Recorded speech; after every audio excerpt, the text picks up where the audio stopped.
korang tak nak kereta korang overheating, pastikan korang punya radiator cap ni terbaik.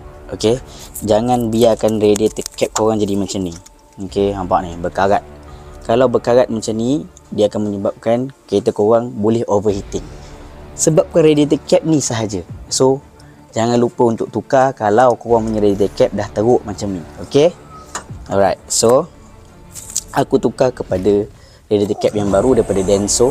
Pastikan kalau korang nak tukar radiator cap, mesti saiz dia mesti sama yang asal.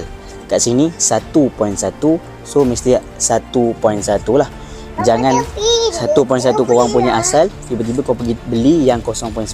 So dia tak fit. Bila tak fit, so tu yang jadi overheating juga tu, walaupun korang tukar baru.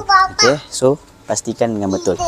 Apa kelebihan korang jaga radiator cap ni, penutup radiator ni, sebab untuk jaga sistem coolant korang daripada dia overheating, boleh jaga enjin korang berada dalam tahap optimum. Okey, pastikan tukar radiator cap. Tengok korang punya radiator cap elok lagi ataupun tak.